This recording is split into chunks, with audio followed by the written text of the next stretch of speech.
President Obama has been traveling the country, paying specific attention to swing states in order to push for the continuation of the current student loan rate.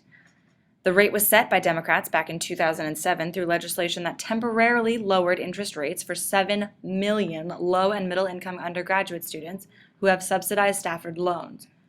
The rate fell from 6.8% to 3.4%, but is set to revert to the higher figure in July unless Congress intervenes. Meanwhile, grad students with Stafford loans and students with unsubsidized Stafford loans pay the higher rate. According to an article by Jennifer Steinhauer and Annie Lowry in the New York Times, Republicans pointed out that Democrats were willing to take $5 billion from the Prevention and Public Health Fund, which is part of the health care law, in order to help cover the payroll tax cut extension this year. Currently, there is $11.9 billion in the fund. Under the newest bill passed by the House last Friday, those funds would be entirely repealed. The bill calls for $5.9 billion to cover freezing one-year interest rates, assigning the remainder to go towards reducing the deficit. The White House has already issued a veto threat. Quote, "This is a politically motivated proposal and not the serious response that the problem facing America's college students deserves." I took to the halls of Emerson College to find out if students are aware of this policy that has the potential to affect their lives directly, and if they care. I first spoke with Lauren Cortizo, a junior marketing major who needed no topical explanation as she already felt strongly about the issue.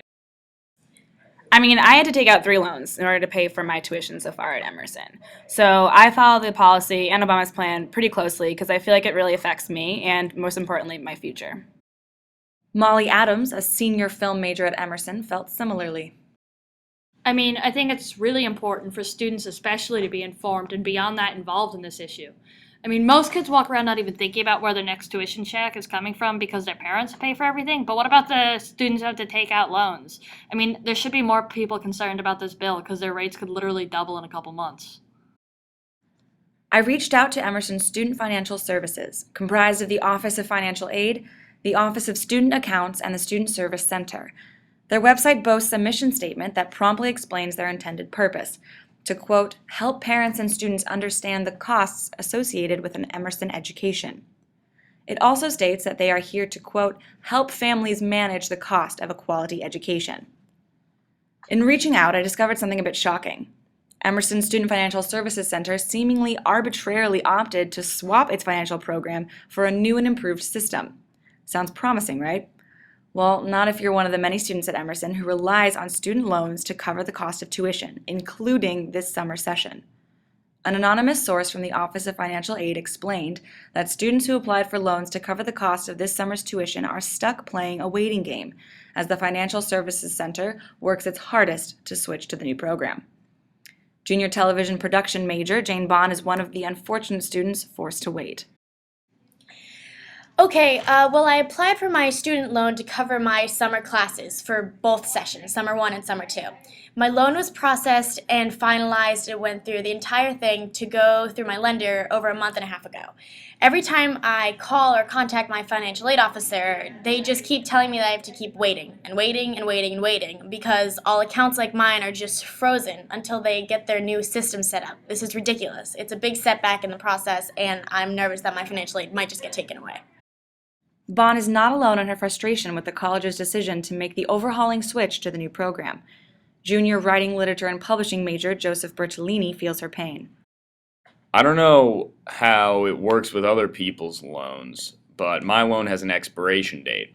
Once my lender approved it and sent it off to Emerson for certification and final approval, my loan got time-stamped, essentially.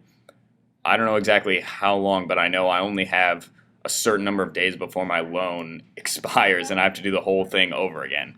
I don't have time for that, and Emerson just keeps telling me I have to wait. I don't have time to wait. When asked to comment on the situation, Assistant Director of the Office of Financial Aid, Eric Quenlin, emailed his response. Quote, "Here's the explanation you can forward. Each loan is different. Most loans must be certified within 120 days of approval. We are aware of each summer loan for our students and will have them certified before they expire. Unfortunately, as we are setting up our software, it cannot be done at this moment, but we should be ready shortly. We are sorry for the inconvenience. Our goal is to be able to certify summer loans by May 15th. I hope this helps." I would hope so as well. In the meantime, students like Bond and Bertolini must simply wait.